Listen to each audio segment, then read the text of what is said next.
پروردگار بحروں بر، پروردگار بحروں بر۔ اعوذ باللہ من الشیطان الرجیم، بسم اللہ الرحمن الرحیم۔ ان اللہ وملائکتہ یصلون علی النبی یا ایہا الذین آمنوا صلوا علیہ وسلموا تسلیما۔ اللہم صلی علی سیدنا و نبینا و شفیعنا و مولانا محمد وعلی آل محمد وبارک وسلم۔ محترم خواتین و حضرات، السلام علیکم۔ پیام صبح کے ساتھ ایک بار پھر حاضر، میں ہوں آپ کا میزبان انیق احمد۔ قرآن کریم کی مختلف آیات پر روزانہ گفتگو ہوتی ہے، ہمارے ملک کے ممتاز علماء تشریف لاتے ہیں اور قرآن کریم کا علم ہم تک پہنچاتے ہیں کہ قرآن کریم کی ان آیات کے معنی مفاہیم کیا ہیں، اللہ تعالیٰ کیا فرما رہا ہے، اہل ایمان سے کیا مخاطبت ہو رہی ہے اور پوری انسانیت سے اللہ کیا مخاطبت کر رہا ہے۔ اپنے علماء کے ہم جتنے بھی شکر گزار ہو جائیں وہ کم ہے کہ قرآن کریم کا علم ہم تک پہنچا رہے ہیں۔ اللہ ہمیں کیسا دیکھنا چاہتا ہے اور اللہ ہمیں کہاں دیکھنا چاہتا ہے۔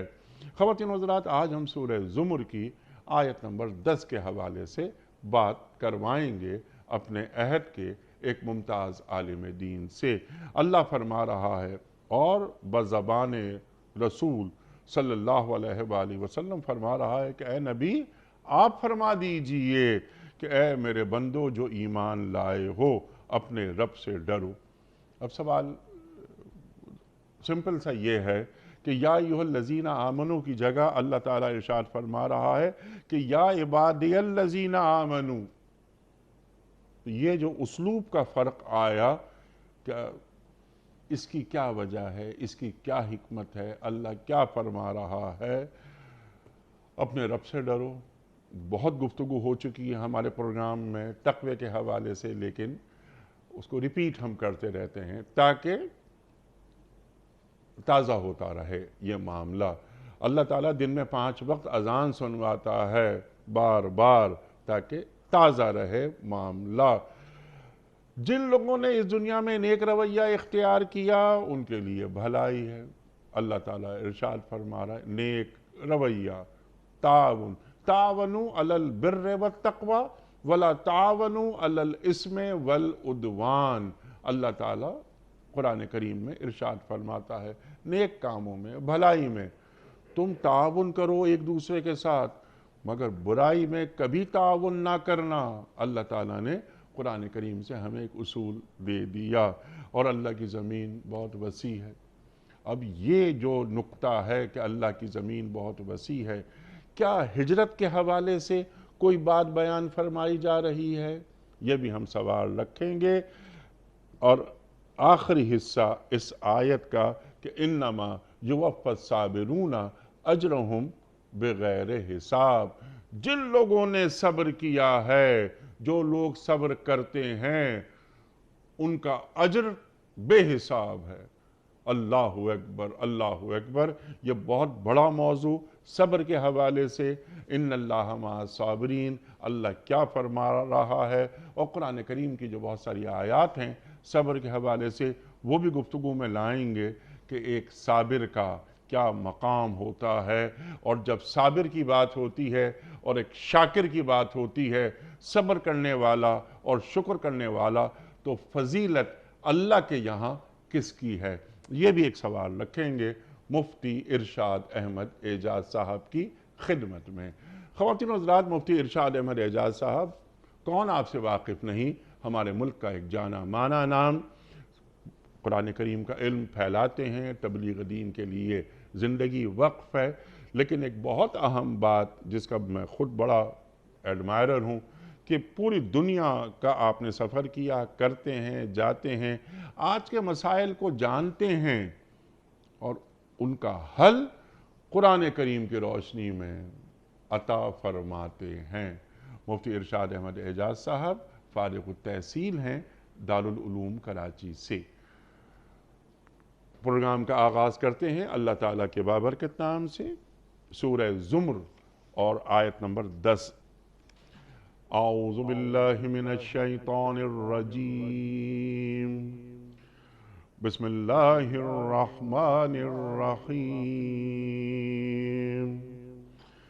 قل یا عباد الذین آمنوا اتقوا ربکم للذین احسنوا فی هذه الدنیا حسنہ وَأَرْضُ اللَّهِ وَاسِعَةٌ إِنَّمَا يُوَفَّى الصَّابِرُونَ أَجْرَهُمْ بِغَيْرِ حِسَابٍ إِنَّمَا يُوَفَّى الصَّابِرُونَ أَجْرَهُمْ بِغَيْرِ حِسَابٍ صدق اللہ العظیم۔ اے نبی صلی اللہ علیہ وآلہ وسلم فرما دیجئے کہ اے میرے بندو جو ایمان لائے ہو اپنے رب سے ڈرو۔ جن لوگوں نے اس دنیا میں نیک رویہ اختیار کیا ہے ان کے لیے بھلائی ہے، اور اللہ کی زمین وسیع ہے، صبر کرنے والوں کو تو ان کا اجر بے حساب دیا جائے گا۔ محترم خواتین و حضرات، اس سے پہلے کہ ہم رکھیں آج کے پروگرام کے حوالے سے پہلا سوال محترم مفتی ارشاد احمد اعجاز صاحب کی خدمت میں، کل کے پوچھے گئے سوال کا درست جواب اور آج کا سوال آپ کی خدمت میں۔ کل کا سوال ہمارا یہ تھا کہ صفا اور مروہ کے درمیان مخصوص طریقے سے چلنے کو کیا کہتے ہیں؟ درست جواب صحیح۔ آج کا سوال نوٹ فرما لیجئے۔ کفار مکہ نے سرکار دو عالم صلی اللہ علیہ وآلہ وسلم کی گرفتاری پر کتنا انعام مقرر کیا؟ 100 اونٹ، 200 اونٹ یا 300 اونٹ؟ جو درست جواب آپ سمجھتے ہوں روانہ فرمائیے۔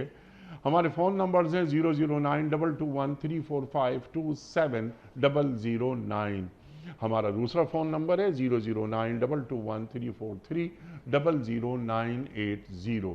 ہمارا ای میل ایڈریس ps@dunyatv.tv، ہمارا SMS کا نمبر ہے 3031 اور ہمارا واٹس ایپ کا نمبر ہے 0092321825019 حضرت ارشاد فرمائیے سورہ زمر آیت نمبر 10 اللہ تعالیٰ کیا فرما رہا ہے اور سرکار دو عالم صلی اللہ علیہ وآلہ وسلم کے ذریعے فرمایا جا رہا ہے؟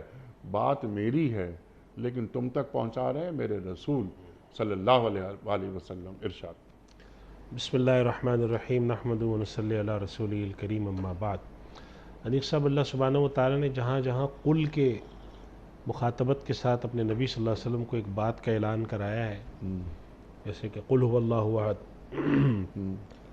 اور اسی طریقے سے اس میں فرمایا اور بہت ساری جگہوں پہ، تو اس کے بارے میں مفسرین لکھتے ہیں کہ عموماً جو اللہ سبحانہ و تعالیٰ نے ایک بڑے عالمگیر اور اصول اور ضوابط بیان فرمائے جس کو دین کی طرف سے ایک ثابت شدہ حقیقت کے طور پہ وہ انسانوں میں متعارف کراتا ہے، اس چیز کے بارے میں کہتا ہے کہ اے نبی آپ اعلان کیجئے، یعنی آپ نہ صرف اعلان کیجئے بلکہ اس اعلان کے ہمیشہ علمبردار رہیے۔ مثال دیتا ہوں کہ جیسے قل هو اللہ احد، اللہ کی توحید، اس کا حکم ہوا کہ نبی آپ جا کے اللہ کی توحید کا اعلان کیجئے۔ ٹھیک۔ تو یہ توحید کا اعلان ایک ایسی چیز ہے، توحید جو کہ ایک دین کی اور اللہ کے لائے بھیجے ہوئے دین کی ایک عالمگیر مسلمہ حقیقت ہے۔ اس آیت کے اندر بھی یہ فرما رہے ہیں کہ اے نبی آپ جا کے میرے بندوں کو اعلان کر دیجئے کہ اے وہ لوگ جو کہ ایمان لائے ہو اللہ سے ڈرو۔ دو تین باتیں یہاں فرمائیں۔ پہلی بات یہ فرمائی کہ اللہ سے ڈرو، اور یہ بات ذہن میں رکھو کہ جنہوں نے اچھائی کی ان کو بدلے میں اچھائی ملے گی۔ ٹھیک ہے۔ یعنی ایمان لانے کے بعد ایک درجہ ہے جس کا نام ہے تقوی، ٹھیک، تو وہ بھی اختیار کرو۔ ٹھیک ہے۔ لیکن مفتی صاحب صرف ایک بات آپ کی خدمت میں نے انٹرو میں ایک سوال بھی رکھا تھا کہ یا ایھا الذین آمنوا 89 آیات آغاز ہو رہا ہے، لیکن یہاں یا عبادی الذین آمنوا، جی، اس کی کیا وجہ ہے؟ میں یہ عرض کر رہا ہوں کہ یہ ایک بڑا اعلان کرا رہے ہیں اللہ کے نبی صلی اللہ علیہ وسلم کی زبان سے اللہ تعالیٰ، تو اپنے تمام بندوں کو اعلان کرا رہے ہیں کہ اے میرے بندوں جو ایمان لائے ہو، ٹھیک، یعنی یا ایھا الذین آمنوا بھی اللہ کے بندے، لیکن جب اللہ سبحانہ و تعالیٰ عبادی کا اسلوب اختیار فرماتے ہیں تو بندوں کے ساتھ ایک خاص نوعیت کے تعلق کا اظہار ہوتا ہے کہ خدا رب ہے، تم بندے ہو، ٹھیک، اور بندوں کے ساتھ جب بندے اللہ پر ایمان لے آئیں اور نیکی کا کام کریں تو اس بات کا تم ذہن میں رکھ لو کہ وہ اس کی طرف سے جو عنایات ہیں اور کرم نوازی ہیں اور نوازشات ہیں وہ بے پایاں ہوں گی، اور جو اعلان اس طرح کے یونیورسل ہوتے ہیں وہ در حقیقت اللہ کے نبی صلی اللہ علیہ وسلم کی طرف سے بھی اعلان ہے سارے ان کے لیے، اور یہ اعلان ان ہر دور میں حضرت آدم علیہ السلام سے آج تک کے جتنے بھی لوگ آئے ہیں اپنے اپنے نبیوں کے دور میں ان کے لیے یہ بات برحق ہے۔ اس لیے ایک عالمگیر حقیقت کے طور پہ جو کہ دین کی طرف سے لائے ہوئے نظام کی حقیقت ہے کہ اللہ تعالیٰ سبحانہ و تعالیٰ یہاں پہ بھی ارشاد فرما رہے ہیں، اور پچھلی امتوں میں بھی یہ اصول رہا کہ وہ لوگ جو کہ ایمان لائے، اللہ کے بندے جو خدا کو رب مانتے ہیں، ایمان لے آئے ہو، تو سب سے پہلی بات یہ ہے کہ تقوی اختیار کرو، ٹھیک، اپنے رب سے ڈرو۔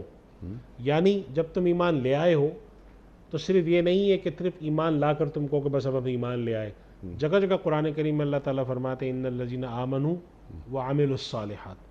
تو تقوی اس بات کا یہ حکم ہے دراصل کہ خدا پر ایمان لانے کے بعد خدا کے احکام اور خدا کی مرضی کو اپنی انفرادی اور اجتماعی زندگی میں جاری کرو۔ جب تم یہ کام کرو گے ٹھیک، تو اس بات کو بھی یاد رکھو کہ جن لوگوں نے اس دنیا میں نیکی کی، کوئی بھی اچھائی کی، قرآن کریم میں دوسری جگہ فرمایا کہ جس شخص نے یہاں پر ذرہ برابر بھی نیکی کی وہ دیکھے گا، ٹھیک، للذین احسنوا فی ہذہ الدنیا حسنہ، اس دنیا میں جس نے نیکی کی ٹھیک، اس کو آخرت میں بھی اس کے بدلے میں اچھائی ملی۔ یعنی فلاح دنیا بھی ہے اور فلاح آخرت بھی ہے۔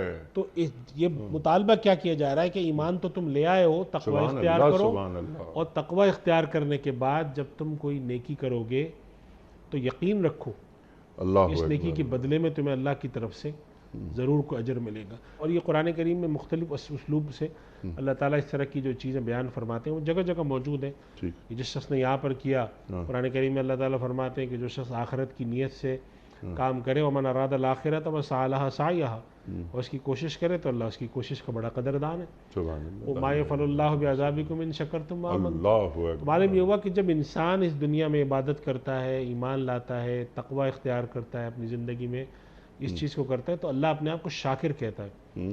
اسی طرح اللہ سبحانہ و تعالیٰ کا ایک نام ہے عبد الشکور، خوب شکر کرنے والا۔ تو اب اللہ کے شکر کا کیا مطلب ہے، یا شاکر کا کیا مطلب ہے خدا کے، کہ خدا شاکر یعنی شکر کرنا تو انسان کا کام ہے۔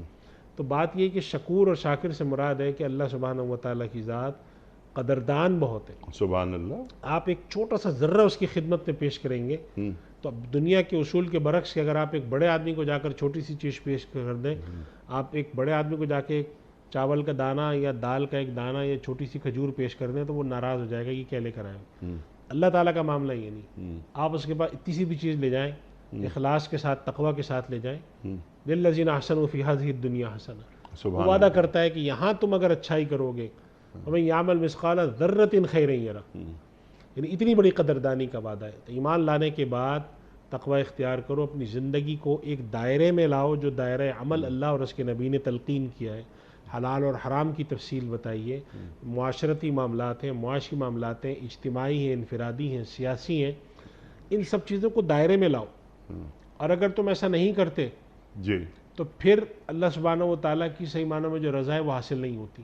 ٹھیک، اور اگر تم کرتے ہو تو تم یہ یقین رکھنا کہ تم یہاں جو نیکی کرو گے اس کے بدلے میں تمہیں وہاں پر اللہ کے یہاں سے تمہیں اس کا ضرور اجر ضرور ملے اجر گا۔ ملے گا۔ ٹھیک تو یہ تین ہدایت ہو گئی ایمان لانے والوں پہ، ایمان تو لاؤ، ٹھیک، تقوی اختیار کرو، اور ساتھ ساتھ یقین رکھو وبالآخرۃ ہم یوقنون، یعنی آخرت پر یقین کا مفہوم یہ ہے کہ آخرت ہوگی، ہاں، وہاں انصاف بھی ہوگا ٹھیک، اور نیکی کا بدلہ ملے گا بھی۔ ٹھیک، تو اسی کی تلقین ہے کہ اس نیکی کے بارے میں یقین رکھو۔ چنانچہ ایک اور روایت حدیث شریف میں آتا ہے، اللہ کے نبی صلی اللہ علیہ وسلم فرماتے ہیں لا تحقرن من المعروف شیئا، نیکی کے کسی کام کو تم نہ کم مت سمجھو، جی، بھائی یہ بھی کوئی کام ہے، آپ نے کہا بھائی رستے میں ایک گندگی پڑی ہوئی تھی میں نے ہٹا دی، ٹھیک، ایک پتھر ہے، پتھر ہے، پتھر کو ہٹا دیا، یہ بھی کوئی کام ہے میرا، چھوٹی چھوٹی نیکیاں، فرمایا نہیں، تمہیں نہیں معلوم کہ ایک نیکی تمہارے نام ہے، اعمال کے وزن پورا کرنے میں کتنی ہوتی ہے۔ چھوٹی چھوٹی نیکیوں کے لیے بھی چنانچہ جتنے بھی بڑے حضرات تھے ان کے مزاج تھا کہ چھوٹی نیکیوں کی بھی تلاش میں ہوتے تھے، جی، بہت ہی معمولی معمولی نیکیاں، ہاں، یعنی کسی سے ملاقات کرتے وقت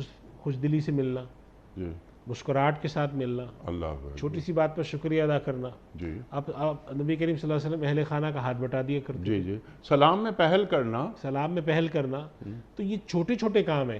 جی۔ اللہ سبحانہ و تعالیٰ تلقین فرما رہے ہیں کہ للذین احسنوا فی ہذہ الدنیا حسنہ، جو یہاں پر نیکی کے اچھے کام کریں گے، ڈھنگ کی زندگی بسر کریں گے، اچھی زندگی بسر کر کے جائیں گے، کسی کے حق نہیں ماریں گے، تکلیف نہیں پہنچائیں گے، اللہ سبحانہ و تعالیٰ اس کے بدلے میں ان کو بھی اچھائی کا معاملہ کرے گا۔ اور آخرت کی اچھائی جو ہے وہ تو ظاہر ہے کہ ہم سوچ نہیں سکتے کیسی ہوگی۔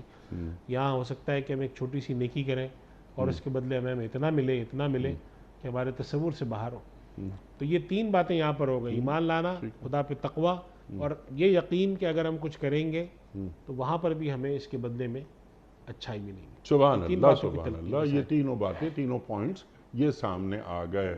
ارض اللہ واسعہ، اللہ اکبر، اللہ کی زمین بہت وسیع ہے۔ کیا اشارہ، کیا بات فرمائی جا رہی ہے؟ کیا ہجرت کی جانب اشارہ ہے، یا یہ فرمایا جا رہا ہے کہ دیکھو تم کام کر رہے ہو اللہ کے لیے اور دین کی تبلیغ و اشاعت کے لیے، ایک اور سرزمین یعنی مدینہ منورہ تمہاری منتظر ہے، اور ہمیں کیا سبق مل رہا ہے کہ جہاں پر زندگی گزارنا مشکل ہو جائے تو اللہ کی سرزمین بہت بڑی ہے، بڑی وسیع و عریض ہے، جہاں دینی اعمال یا دینی شعائر پہ عمل کرنا مشکل ہو جائے تو تم اس سرزمین کو چھوڑ دو، اس سرزمین کی طرف جاؤ کہ جہاں پر دین پر عمل کرنا تمہارے لیے آسان ہو۔ یعنی صاحب ارض اللہ واسعہ کا ایک جگہ اور بھی ذکر قرآن کریم میں آیا ہے، جس میں اللہ سبحانہ و تعالیٰ فرماتے ہیں کہ ان سے پوچھا جائے گا کہ تم نے یہ کام کیوں نہیں کیے، وہ کہیں گے کہ اللہ ہمیں وہاں مشکل تھی، تو اللہ تعالیٰ فرمائیں گے تو زمین میں کوئی کمی تھی کہ تم کہیں اور چلے جاتے۔ تو اس میں اس طرف اشارہ ہے کہ اگر کوئی شخص مشکل میں پھنسا ہے، دین پر عمل مشکل ہے، تو اس جگہ سے پھر وہ کسی ایسی جگہ چلا جائے جہاں پر دین پر عمل اس کے سبحان لیے اللہ، آسان ہو، یعنی ہجرت کی فضیلت ہے۔ سبحان اللہ۔ اور یہ جو آپ نے بات فرمائی یہ بالکل یہی بات ہے کہ ہجرت کی فضیلت ہے، اور خود نبی کریم صلی اللہ علیہ وسلم نے مکہ مکرمہ سے جو ہجرت فرمائی تھی تو اس کے اندر جو روایت آتی ہے اس میں یہی بات آئی تھی کہ جس کے اندر فرمایا تھا کہ مکہ مکرمہ کو خطاب کیا تھا آپ صلی اللہ علیہ وسلم نے کہ میں یہاں سے نہ جاتا اگر لوگوں نے اتنا مجھے تنگ کیا ہوتا۔ جی ہاں، تو ہجرت اور دین کی خاطر ایک سب سے اہم بات ہے کہ ہجرت سے مراد کیا ہے۔ خود حدیث شریف میں آتا ہے کہ نبی کریم صلی اللہ علیہ وسلم فرماتے ہیں کہ لوگ پتہ نہیں کون کون سے کاموں کے لیے جاتے ہیں، ہجرت کرتے ہیں، لیکن اللہ کے ہاں وہ ہجرت اصل ہجرت کے تصور میں ہے جو ہجرت دین کے لیے کی جائے۔ اگر کوئی شخص کسی جائز کام کے لیے ہجرت کرتا ہے لیکن وہ دین کے لیے نہیں ہے تو اس کو وہ والا ثواب نہیں ملے گا۔ بہت سارے لوگ ہمارے یہاں سے پاکستان سے اچھے حالات اور اچھے مستقبل کے لیے باہر بیرون ملک چلے جاتے ہیں، اس میں کوئی حرج نہیں ہے شرعاً، لیکن کیا وہ لوگ وہ سمجھے جائیں گے کہ جو اللہ قرآن کریم میں مہاجرین کے اور انصار کا ذکر فرماتا ہے اور کہتا ہے الا الذین آمنوا وہاجروا، کہ یہ ہاجروں میں ہیں، تو مراد ہے کہ وہ یہ لوگ ہاجروں میں نہیں ہیں، ہاجروں میں وہ لوگ ہیں کہ جو اس وجہ سے خدا کا سرزمین کو چھوڑ کے ہجرت کرتے تھے کہ پروردگار یہاں ہمارے لیے دین پر عمل مشکل ہے۔ جس زمانے میں ہمارے پاس یہ جو وسط ایشیائی ریاستیں تھیں اور آج سے کوئی 25 سال 20 سال پہلے حالات وہاں بہت سخت تھے، تو بہت سارے خاندان وہاں سے ہجرت کر کے پھر دوسری جگہوں پہ آئے، اور وہ اس وجہ سے انہوں نے ہجرت کی کہ یہاں پر ہمارے لیے زندگی بڑی تنگ ہو گئی ہے، یہاں پر ہم نہ پڑھ سکتے، نہ سیکھ سکتے، نہ دین پر چل سکتے۔ اب یہ لوگ جب ہجرت کر کے کسی اور جگہ پہنچتے ہیں تو یہ لوگ اس کے اندر داخل ہیں جن کے بارے میں اللہ تعالیٰ فرماتے ہیں کہ الذین آمنوا وہاجروا، وہ لوگ جو ایمان لائے اور جنہوں نے ہجرت کی۔ تو یہاں پر اس کی طرف ترغیب ہے کہ اگر تمہیں ایک جگہ پر دین پر عمل مشکل ہے، وہاں پر کوئی زندگی میں، یعنی کہ انسان اپنے معاشی حالات کی وجہ سے بھی تو ہجرت کرتا ہے، ٹھیک ہے، اور جس کی اجازت دین دیتا ہے، تو اسی طرح یہاں پر بھی ہے کہ بھئی آپ اگر کسی دینی ضرورت کی وجہ سے ہجرت کریں تو اس میں پھر آپ کو ثواب بھی بہت ہے۔ ٹھیک۔ اچھا، جو ہجرت جو ہے کسی اپنی جگہ کو چھوڑ کے جانا، یہ عملاً انسان کے لیے بڑا مشکل کام ہے، یعنی آسان نہیں ہوتا۔ خود نبی کریم صلی اللہ علیہ وسلم جب مکہ مکرمہ سے تشریف لے گئے تو آپ پر شاق تھی یہ بات کہ مکہ مکرمہ سے ہجرت کر رہا ہوں میں، اور جو مدینہ منورہ کے انصار تھے ان کو بھی یہ بات تھی کہ اللہ کے نبی صلی اللہ علیہ وسلم واپس تو نہیں چلے جائیں گے، چنانچہ فتح مکہ کے موقع پر بعض کو خیال ہوا تو آپ صلی اللہ علیہ وسلم فرمایا نہیں، مدینہ النبی، تو آپ صلی اللہ علیہ وسلم نے ہجرت فرمائی تو پھر واپس نہیں گئے مکہ، یعنی مراد ہے کہ پھر اب آپ واپس دوبارہ مکہ میں جا کر مدینہ میں ہی رہے، یہیں پر آپ کی وفات ہو، یہیں پر آپ صلی اللہ علیہ وسلم روضہ میں ہیں آج بھی۔ تو یہ آپ صلی اللہ علیہ وسلم کی ہجرت جو تھی، یہ یعنی کہ آپ صلی اللہ علیہ وسلم نبی تو تھے ہی تھے، سید الاولین والآخرین بھی تھے، اور آپ مہاجر بھی تھے، ہجرت کر کے گئے۔ تو یہ مراد یہاں پر کی جا رہی ہے کہ اگر کوئی شخص دین کے لیے مشکل پیش سمجھ آتی ہے تو وہ ہجرت کرے. اب اس کے اندر دو باتیں ہیں نیک صاحب, اس کے دو مطلب ہیں ہجرت کے. ایک مطلب تو یہ ہے کہ کہیں پر دین پر عمل اس وجہ سے مشکل ہوتا ہے کہ وہ وہاں پر دین پر آپ چل ہی نہیں سکتے, یعنی کہ مخالف لوگ ہیں, وہاں پر قائم رہنا مشکل ہے. اور ایک اس کا مطلب یہ ہے کہ جیسے آپ اچھے مستقبل کے لیے, بچوں کی اعلیٰ تعلیم کے لیے بعض دفعہ آپ ایک شہر کو چھوڑ کے دوسرے شہر جاتے ہیں, ایک علاقے کو چھوڑ کے دوسرے علاقے جاتے ہیں. اگر ایک شخص ایک مسلمان ملک میں رہتے ہوئے بھی صرف اس مقصد کے لیے جاتا ہے کہ میں فلاں جگہ چلا جاؤں, میں وہاں سمجھتا ہوں جاؤں گا تو ذرا دین کی تعلیم میری اچھی ہو جائے گی, میں دین سیکھ جاؤں گا, تو ایک گناہ ہجرت یہ بھی ہے, اور یہ بھی اللہ کو بڑی پسند آتی ہے. یعنی مثلا فرض کریں ہمارے یہاں بہت سارے لوگ تھے, انہوں نے کہا کہ جی ہمارا خیال ہے کہ اگر میں مدینہ منورہ جا کے کچھ عرصے رہوں, یا مثال کے طور پہ فلاں شہر چلا جاؤں, بغداد چلا جاؤں تو وہاں میری یونیورسٹیز ہیں, وہاں مدارس ہیں. بہت سارے لوگ ایک زمانے میں ہجرت کر کے کوفہ آتے تھے کہ بھئی کوفہ میں بڑے محدثین ہیں. تو اگر اس مقصد کے لیے ایک پرسکون جگہ میں انسان رہ رہا ہے, لیکن محض اس مقصد کے لیے جا رہا ہے کہ میں دین سیکھ سکوں, میں اپنی اولاد کے لیے دین سکھا سکوں, علم حاصل کر سکوں, تو وہ لوگ بھی اس فضیلت میں آتے ہیں. تو اول تو وہ لوگ آتے ہیں کہ جو کسی مقصد دین پر بہت مشکل پیش آ رہی تو وہاں سے وہ ہجرت کریں. لیکن اگر وہ نہیں کر سکتے تو پھر اس صورت میں اگلی آیت کے اندر پھر اللہ سبحانہ وتعالیٰ ذکر فرماتے ہیں, اس کا اگلا حصہ جو ہے کہ انما یوفی الصابرون اجرہم. چونکہ جو میں عرض کر رہا تھا کہ ہجرت کے اندر طبعاً تکلیف ہے, آپ ایک جگہ سے چھوڑ کر آتے ہیں, اجنبی لوگ ہیں, علاقہ اجنبی ہے, تو اللہ سبحانہ وتعالیٰ اس کے ساتھ یہ بات فرماتے ہیں کہ دو تین طرح کے لوگ ہوں گے. ایک وہ لوگ ہیں جو ہجرت کر ہی نہ سکے, ایک وہ لوگ ہیں جو ہجرت کر کے ایک جگہ پہنچے لیکن وہ جگہ ان کو موافق نہیں آئی, پریشان ہے, نہ کاروبار سیٹ ہوتا ہے, نہ علاقہ راس آتا ہے, بہت مشکلات ہیں. اور یا وہ لوگ ہیں کہ جو ہجرت کر کے آئے تو ان کو آنے میں, اپنے خاندان سے بچھڑنے میں, کاروبار کو ترک کرنے میں مشکلات ہیں. تو اللہ سبحانہ وتعالیٰ فرماتے ہیں کہ یہ جو ہجرت ہے اس کے نتیجے میں, یا کوئی شخص اگر نہیں کر سک رہا, جیسے کہ قرآن کریم میں ذکر بھی آتا ہے ان لوگوں کا کہ الا المستضعفین من الرجال والنساء والولدان لا یستطیعون حیلۃ ولا یہتدون سبیلا, کہ کچھ ایسے لوگ ہیں جو کمزور ہیں, بچے ہیں, خواتین ہیں, ان کو موقع ہی نہیں مل پاتا. بہت سارے لوگ ایسے ہوتے ہیں وہ بہت ساری بندشوں میں نہیں نکل سکتے علاقے سے, اور اس کے باوجود وہ اگر تکالیف پر صبر کر کے اپنے لیے کوششیں کرتے ہیں صحیح راستے پر چلنے کی, یا ہجرت کرنے کے بعد ان کو تکالیف کا سامنا کرنا پڑتا ہے, یا ہجرت کے راستے میں ان کو تکالیف کا سامنا کرنا پڑتا ہے, تو انما یوفی الصابرون اجرہم بغیر حساب. تو یہ بات ذہن میں رکھیں, یہ یقین بھی ہونا چاہیے کہ اللہ تعالیٰ فرماتے ہیں کہ جو صبر کرنے والے لوگ ہیں ان کو بغیر حساب اور کتاب کے اجر دیا جائے گا. یعنی بغیر حساب اور کتاب کا مطلب یہ ہے کہ فرض کریں لا متناہی, کہ فرض کریں کہ یہ بات آ گئی کہ اگر آپ نے نماز پڑھی, یا آپ نے تلاوت کی, یا آپ نے اللہ کی راہ میں 1 درہم دیا تو آپ کو 200 نیکیاں ملیں گی, فرض کر لیں. تو اس کے بارے میں کچھ نہیں ہے. اگر اللہ کے راستے میں آپ نے تکلیف برداشت کی, کیا ملے گا؟ یہ اللہ کا اور بندے کا معاملہ ہے. اس سے پہلے کہ میں سوال آپ کی خدمت میں یہ رکھوں کہ نماز, روزہ, حج, زکوٰۃ, خیرات, انفاق, نذر یا کسی بھی عبادت کے تعلق سے اللہ تعالیٰ نے یہ اتنی بڑی بات کہ اجر بے حساب دیا جائے گا نہیں فرمایا. اللہ تعالیٰ نے پورے قرآن کریم میں صبر کی جو فضیلت ہے, وہ جو اہمیت ہے کہ انما یوفی الصابرون اجرہم بغیر حساب, اس پر ہم تفصیلی بات آپ سے کروائیں گے. لیکن ایک بات درمیان میں آپ نے فرمائی تھی, میں چاہتا ہوں ذرا اس پر تھوڑی سی گفتگو اور فرما دیجئے. ہجرت فتح کا دیباچہ ہوتی ہے, ٹھیک ہے نا. جس تناظر میں آپ نے بات کی کہ مسلمانوں پر ذرا جبر ہو رہے ہیں, پریشانی ان پر مسلط کر دی گئی ہے, اور انہیں جبراً نکالا جا رہا ہے وغیرہ وغیرہ, اور انہوں نے ہجرت کی تاکہ دینی شاعر پر عمل درآمد ہو سکے. بعض افراد آج بہت اچھے مستقبل کے لیے, معاشی مستقبل کے لیے, یہ ڈالرز اور پاؤنڈز کمانے کے لیے چلے جاتے ہیں مسلمان ریاست کو چھوڑ کر غیر مسلم ریاست میں. کیا یہ ایک پسندیدہ عمل ہے؟ نمبر 1. نمبر 2 یہ کہ اگر یہ ناپسندیدہ عمل ہے دینی نقطۂ نگاہ سے, تو یہی افراد جو مسلمان ریاستیں چھوڑ کے چلے گئے ہیں غیر مسلم ریاستوں میں, اگر اس ہجرت کے بعد دین کی تبلیغ کو بھی اپنی معاشی سرگرمیوں کے ساتھ ساتھ دین کی اشاعت کے لیے، تبلیغ کے لیے، یعنی وہ علم کے ذریعے بھی اور کردار کے ذریعے بھی اگر اسے اجاگر کریں تو کیا وہ ہجرت کا ثواب حاصل نہیں کر لیں گے؟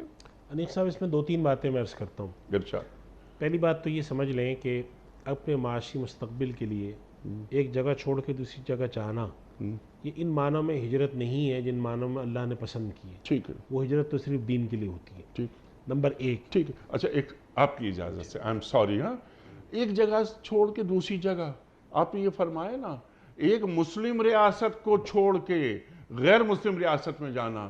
پاکستان میں ہم رہتے ہیں، مسائل ہیں، بالکل ہیں، لیکن یہ 5 وقت کی اذان کی جو آواز آتی ہے، اس کا کوئی نعم البدل ہے؟ ہم رہے ہیں باہر، ہمیں اندازہ ہوتا ہے کہ کتنی بڑی یہ ایک محرومی ہوتی ہے۔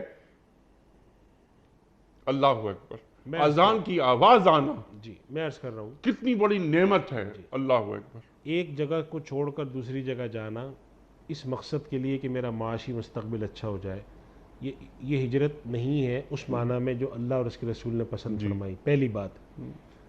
دوسری بات کہ جب آپ ایک جگہ کو چھوڑ کے دوسری جگہ جاتے ہیں تو 2 صورتیں ہیں۔ جس جگہ کو آپ نے چھوڑا وہ بھی مسلمان ملک ہے، دوسری جگہ گئے وہ بھی مسلمان ملک ہے، اور نیت آپ کی ہے کہ میرے معاشی حالات اچھے ہو جائیں، یہ بالکل جائز ہے، لیکن ہجرت نہیں ہے یہ، یعنی ثواب والی ہجرت نہیں ہے۔ ٹھیک۔ آپ تو صرف اس لیے گئے ہیں کہ بھئی میرا مستقبل اچھا ہو جائے۔ تیسری بات یہ ہے کہ ایک آدمی ایک مسلمان ملک کو چھوڑ کے غیر مسلم ملک جاتا ہے یہ سوچ کر کہ میرے حالات اچھے ہو جائیں، میں معاشی طور پہ بہتر ہو جاؤں، میرا مستقبل وہاں اچھا ہو جائے، یہاں کے مقابلے میں وہاں حالات اچھے ہیں، ایسا کرنا جائز ہے ناجائز ہے؟ تو اس کے بارے میں علماء نے 2 باتیں لکھی ہیں کہ 2 صورتوں میں جائز ہے۔ پہلی صورت تو یہ کہ آپ کو یقین ہو کہ میرا اور میری نسلوں کا ایمان اور عمل اس درجے میں محفوظ رہے گا جو کم سے کم درجہ ہے ایمان اور عمل کا، ٹھیک، یعنی فرائض کی تکمیل تک پورا رہے۔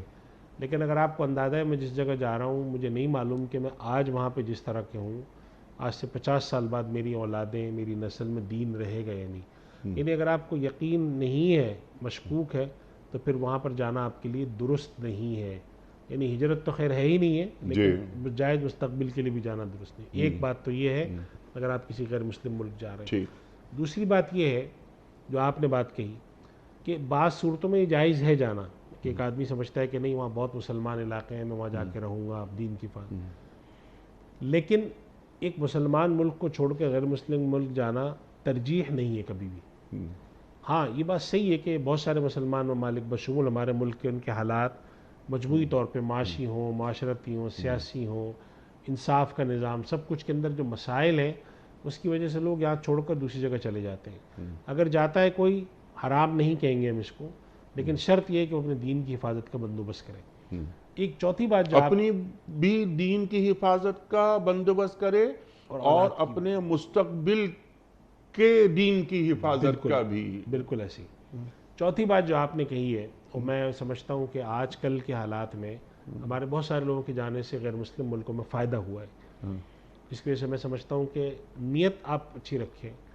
وہ یہ ہے کہ لوگ یہاں سے جاتے ہیں، مستقبل بھی پیش نظر ہوتا ہے، لیکن ساتھ ان کی ایک اور بات بھی پیش نظر ہوتی ہے کہ میں جا کر وہاں پر ایک فعال مسلمان کا کردار ادا کروں، سبحان اللہ، سبحان میں اللہ، وہاں کمیونٹی سینٹرز کے ساتھ سبحان جڑوں گا، اللہ، سبحان اللہ، تعلیم و تربیت کے جو مواقع یہاں نہیں ہیں میں وہاں پہ کروں گا۔ اور ہمارے بہت سارے پاکستانی، آپ تو جاتے ہیں، آپ کے وہاں پر واعظ ہوتے ہیں، بہت سارے ہمارے ایسے لوگ ہیں پاکستان، ہندوستان، دنیا بھر کے مسلمان ممالک جنہوں نے وہاں جا کر ادارے قائم کیے ہیں، وہاں پر باقاعدہ وہ تربیت کرتے ہیں، دین کی تبلیغ، دین کا پھیلاوا، اور جو لوگ وہاں پر پہلے مسلمان ہیں ان کی دین کی حفاظت۔ میں سمجھتا ہوں کہ جو لوگ یہاں سے جائیں اچھے مستقبل کے لیے ہی جائیں، چلیں ٹھیک ہے وہ دنیا میں یورپ میں کہیں پہ بھی جائیں، لیکن 2 باتوں کی نیت ضرور کر کے جائیں۔ ایک تو یہ کہ اگر اللہ ہمیں یہاں سے مسلمان لے کے جا رہا ہے تو ہمیں اپنا اور اپنی اولاد کے ایمان کی حفاظت کرنی ہے، مستقبل کی وجہ سے ہم اپنی اولاد کو ایسی جگہ پہ نہ جا کر لگائیں کہ جن کا ایمان بھی خطرے میں ہو۔ میرے پاس ذاتی طور پہ واقف، آپ بھی واقف، ایسے سوالات آئیں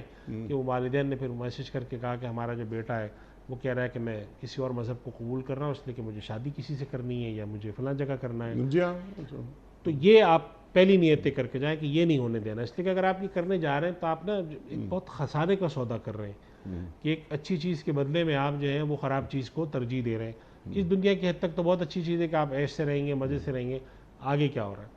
اور دوسری بات جو جانے والے حضرات ہیں, میں ان سب سے یہ گزارش کروں گا, اب تو اللہ کا شکر ہے وہاں ایسے ادارے افراد ہیں جو کہ جسے ہم کہتے ہیں نا کمیونٹی سروس, جی جی کہ آپ کمیونٹی سروس جا کر وہاں پہ دین کے رخ پہ کریں کہ بھائی میں وہاں جا کے کسی کمیونٹی سینٹر سے جڑوں گا, ان کے ساتھ مختلف پروگرام ہوں گے, ان کے ساتھ میں کوئی مالی تعاون کروں گا, جسمانی تعاون کی ضرورت ہوتی ہے, ان کو افراد چاہیے ہوتے ہیں, تاکہ میں وہاں جا کر کم سے کم یہ بات میں کر سکوں کہ میری ہجرت اس معنی میں مفید رہی ہے کہ میں نے دین کے کاموں میں وہاں جا کر پارٹیسپیٹ کیا ہے, اس لیے کہ میرے پاس وہاں وسائل, میں یہاں جتنا کماتا ہوں اس کے مقابلے میں وہاں زیادہ بہتر کما رہا ہوں. سبحان اللہ تو سبحان میں جا کے اللہ. کروں. ہمارے بہت سارے ایسے جاننے اور میں والے نے حضرات اپنے ہیں. بچوں کے دینی مستقبل کو محفوظ بنایا ہے.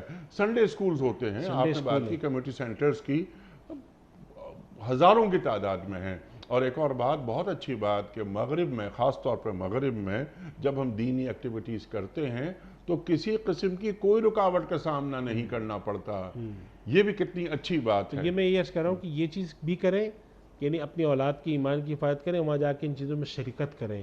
میں یہاں پہ ایسے لوگوں کو جانتا ہوں کہ جو پاکستان سے گئے, بہت سارے ملکوں میں گئے, یورپ ویسٹ کی طرف, کینیڈا, امریکہ کی طرف, اور اس نیت سے گئے کہ ہم وہاں جا کر, یہاں پہ ایک صاحب تھے ریٹائر ہوئے بینکنگ سسٹم سے, میں وہاں جا کر ایک اسلامک فائنانس کا ادارہ کھولوں گا, اور کھول بھی لیا انہوں نے. بڑی مشکلات ہوئی ان کو, بہت ہی پریشانیاں ہوئیں, چونکہ پہلی دفعہ گئے, نہ قانون کی سپورٹ نہ کچھ. لیکن میں یہ سوچتا ہوں کہ ایک آدمی ہے, اگر آپ اس سے پوچھتے ہیں کہ تم نے اپنے لیے تو بہت پیسے کمانے کا موقع کیا, مسلمانوں کے لیے کیا کیا, یا اپنی کمیونٹی کے لیے کیا کیا, وہ کہتا ہے کم سے کم میں اپنی زندگی کے آخری 10 سال ریٹائرمنٹ کے بعد جب میں وہاں رہا, اچھی زندگی تو بسر کی میں نے, مسجد سے بھی میرا تعلق رہا, لیکن کم سے کم میں ایک ادارے کی بنیاد رکھ کے جا رہا ہوں, اور میرے بعد والے جو لوگ ہیں اس کو اور کریں گے. تو یہ جو چیزیں ہیں, میں سمجھتا ہوں کہ اگر وہاں لوگ جائیں تو صرف یہ مت سوچیں کہ بھئی وہاں جا کر آرام سکون سے رہیں گے, ایک اچھا سا گھر ہوگا, ملازمت کریں گے, ہمارے بچے, یہ بھی کریں, لیکن جب آپ جا ہی رہے ہیں مستقبل کے لیے تو دین کی حفاظت کا سوچیں,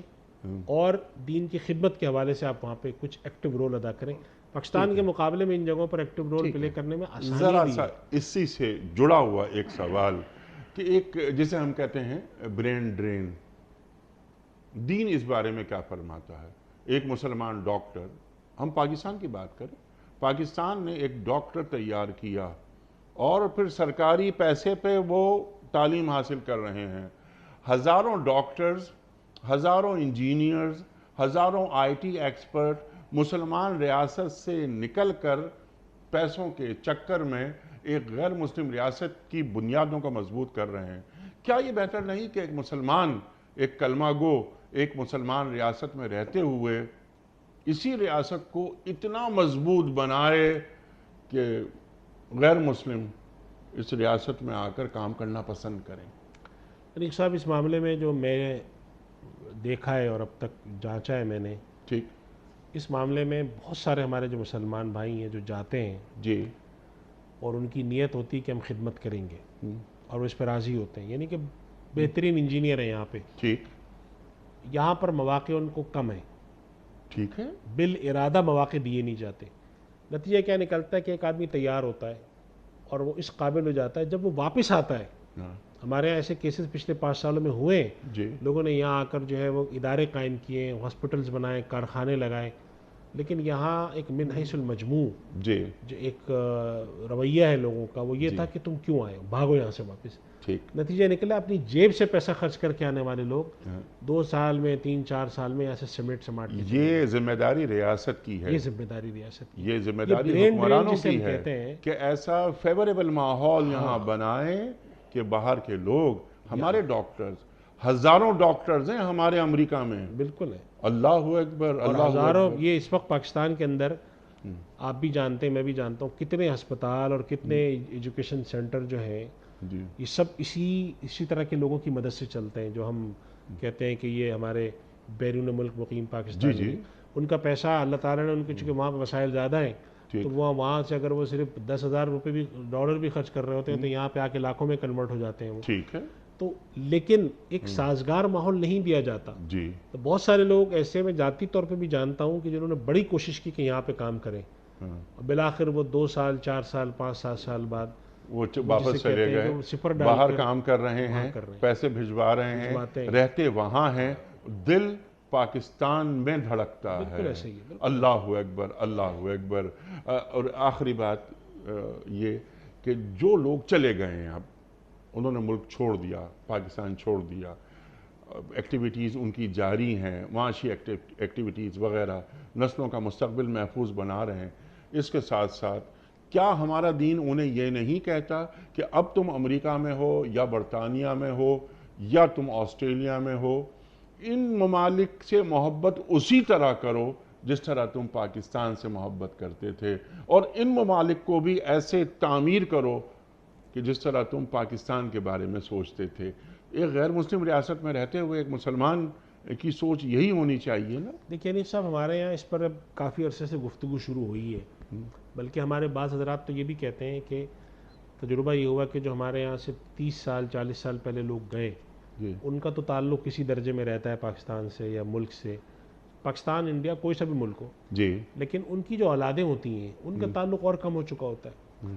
تو لوگ یہ کہتے ہیں کہ آپ جب کہیں پہ جائیں اور وہاں جا کر یہ آپ ذہن میں رکھ لیں کہ ہمیں یہیں رہنا ہے، تو پھر وہاں کے حالات کے لحاظ سے وہاں کی جو تقاضے ہیں ان کو پورا کریں۔ اور بنیادی تقاضا یہ کہ ایک مسلمان اگر کسی ملک میں رہتا ہے، چاہے وہ کوئی سا بھی ملک ہو، تو اس کے قانون کی پاسداری کرے، اور اگر وہ سمجھتا ہے کہ کسی قانون میں ہمارے لیے مشکلات ہیں، دین پر چلنا مشکل ہے، تو وہاں پر اس کے حوالے سے بھی سہولیات پیدا ہیں بعض جگہوں پہ، اور جہاں نہیں ہیں وہاں پر آپ ایک کاؤنٹی بنا کر یا اپنی کوئی یونین بنا کر اس طرح کی چیزیں لینے کی کوشش کریں۔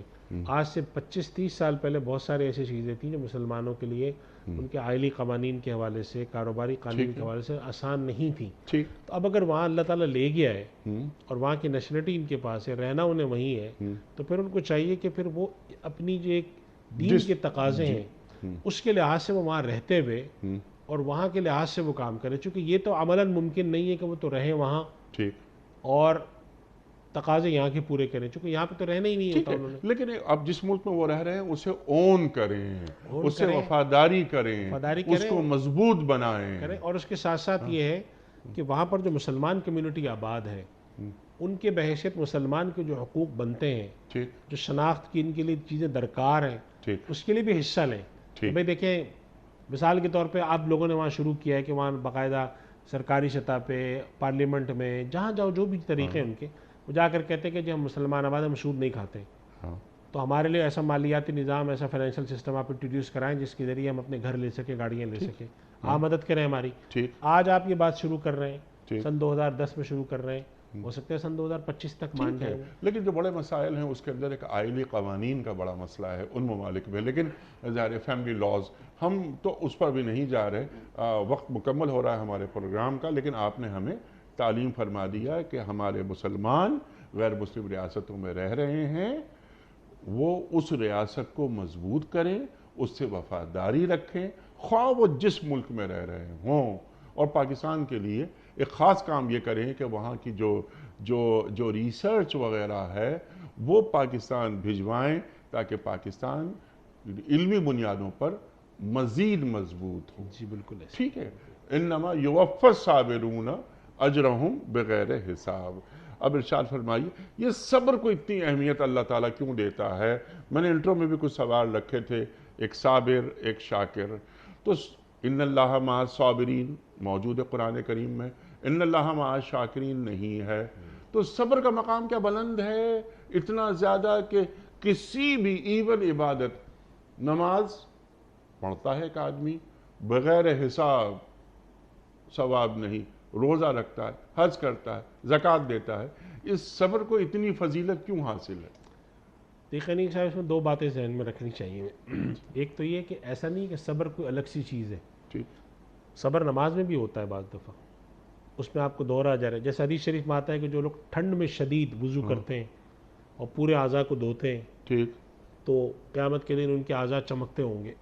ٹھیک ہے، میرے ایک بات تو یہ ذہن میں رکھنی چاہیے کہ چاہے آپ نماز پڑھیں، چاہے آپ حج کریں، کوئی بھی عبادت کریں، اس میں بھی ایک درجے کا صبر ہے آپ کے لیے۔ ٹھیک ہے، لیکن یہاں قرآن کریم کی آیت یا ایھا الذین آمنوا استعینوا بالصبر والصلاۃ، بالصبر والصلاۃ، صبر کو الگ رکھا جا رہا ہے اور صلاۃ کو الگ رکھا جا جی رہا ہے۔ میں بتا رہا ہوں، وہی عرض کر رہا ہوں نا، میں بھی بات پوری کر لوں میں اپنی۔ دو باتیں میں نے عرض کی کہ پہلی بات تو یہ کہ صبر کوئی ایسی چیز نہیں ہے کہ جو ایک ہی جگہ ہوتا ہو کہیں اور نہ ہوتا ہو، وہ بعض اعمال کے ضمن میں بھی ہوتا ہے، جیسے نماز کے اندر بھی ہے، روزے میں بھی ہے، حج میں بھی ہے، زکوٰۃ میں بھی ہے، ہر چیز میں ہے صبر۔ آپ اپنے گھر والوں کی خدمت کریں بعض دفعہ اس میں صبر ہوتا ہے، اور صبر ایک ایسی چیز کے طور پہ بھی ہے کہ جو باقاعدہ طور پر آپ کو تکالیف کے مقابلے میں نظر آتا ہے۔ کسی کا انتقال ہو گیا تو قرآن کریم میں اللہ سبحانہ وتعالیٰ فرماتے ہیں نا کہ وَلَنَبْلُوَنَّكُمْ بِشَيْءٍ مِنَ الْخَوْفِ وَالْجُوعِ، جب اللہ کسی شخص کو آزماتا ہے، کوئی اللہ کی طرف سے اس کے لیے ایک آزمائش رکھی جاتی ہے، تو وہاں پر پھر اس کے مقابلے میں جو صبر ہوتا ہے وہ یہاں پر مراد ہے انما یوفی الصابرون میں، کہ مراد یہ کہ ایک آدمی ہے، وہ اولاد کی طرف سے کسی تکلیف میں مبتلا ہو گیا، کوئی بیماری لگ گئی، کوئی غم پہنچ گیا، کہیں پر تکلیف برداشت کرنی پڑ رہی ہے، تو اللہ سبحانہ و تعالیٰ وہاں پر اس کو اجر کیوں دیتے ہیں اتنا زیادہ، جو آپ نے سوال فرمایا انما یوفی الصابرون اجرهم بغیر حساب کا، ان اللہ مع الصابرین کا، تو اس کی بڑی ایک سادہ سی نفسیاتی وجہ ہے کہ جب آپ صبر کر رہے ہوتے ہیں تو آپ کے سامنے ہاتھ میں کوئی چیز نہیں ہوتی، بلکہ ہاتھ سے چیزیں جا رہی ہوتی ہیں، کوئی آپ سے کوئی ڈاکہ مار رہا ہے، کوئی آپ کو تکلیف پہنچا رہا ہے، کوئی آپ کی چیزیں، اب جیسے ایک آدمی ہے، جیسے پاکستان میں سیلاب کی جب حالات ہوئے تو کسی کے جان ضائع ہو رہی ہیں، مال ضائع ہو رہا ہے، چیزیں ڈوب رہی ہیں، جی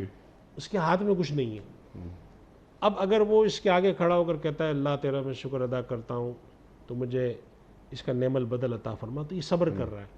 تو اللہ سبحانہ و تعالیٰ کہتے ہیں کہ یہ شخص اپنے ہاتھ میں حصی ظاہری طور پر کوئی چیز نہ ہونے کے باوجود جب صبر کر رہا ہے تو میں اس کو دو چیزوں کا وعدہ کروں، ایک اپنی معیت کا، اور دوسرا کہ اس کو حساب، اس چھوٹے سے کام کا بے حساب ثواب ملے گا۔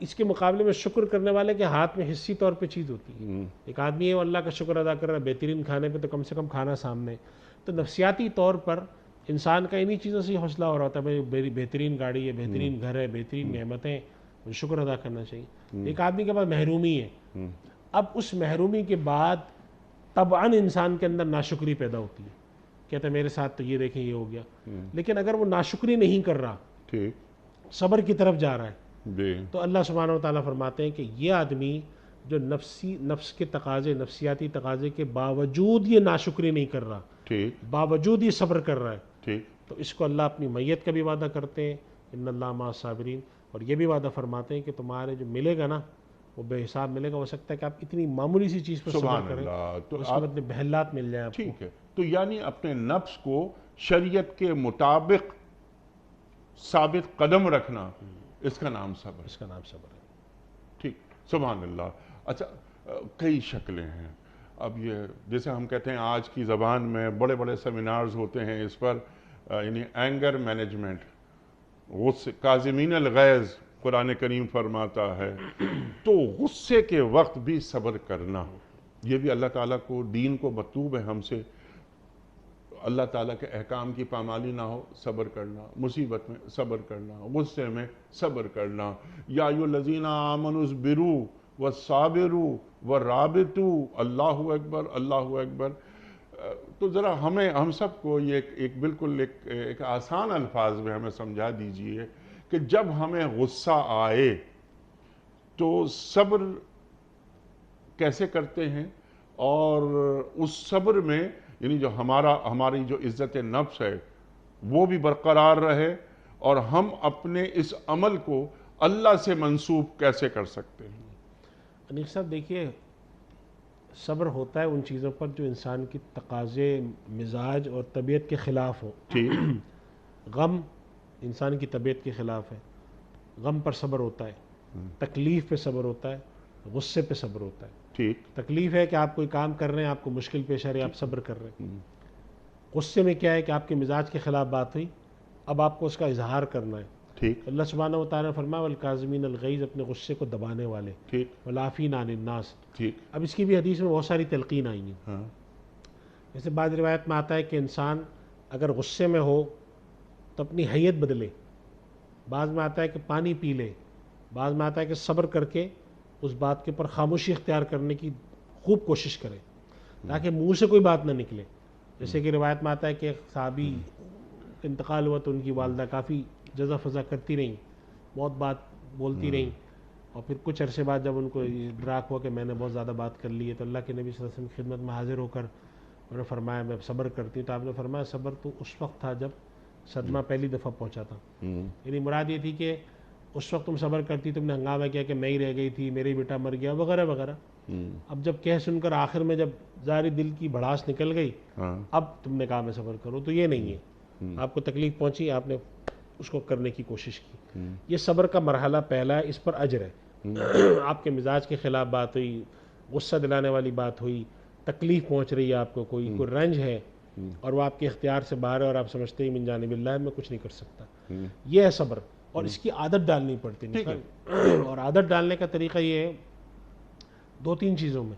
ایک تو انسان تقدیر پر اور خدا کی رضا پہ نظر رکھے سبحان اللہ سبحان کہ اللہ. بھائی یہ کوئی خدا کی مرضی کے بغیر تو ہوا نہیں، اب جو ہو گیا میرے ساتھ اب.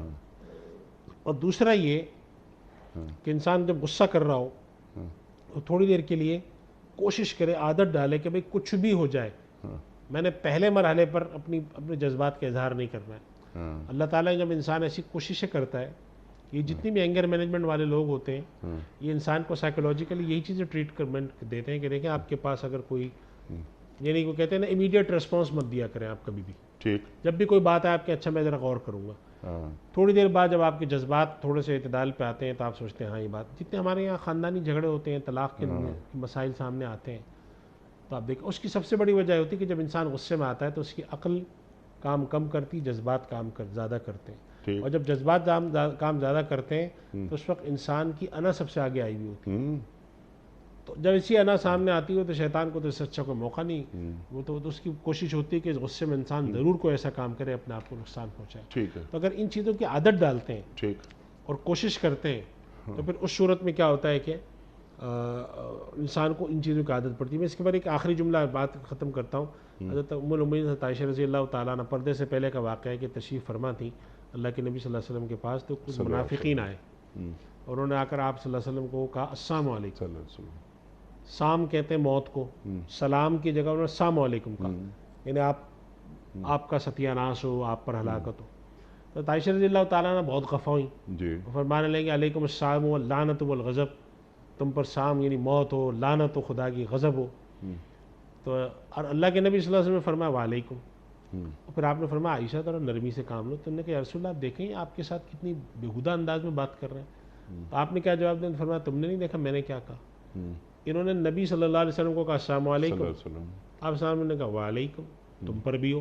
ان نبی کی منہ سے بد دعا لے لی انہوں نے. اللہ. تو آپ صلی اللہ علیہ وسلم نے فرمایا کہ دیکھو انہوں نے مجھے کہا السلام علیکم، میں نے بھی کہہ دیا وعلیکم. یعنی ایک حکیمانہ انداز میں غصے کو ٹال دینا. اور جو بات آپ نے بات فرمائی کہ یہ تقدیری فیصلہ ہے، ایک کام ہو گیا تو غصہ کر کے دوسرے کی غلطی کی سزا اپنے آپ کو نہیں دینا.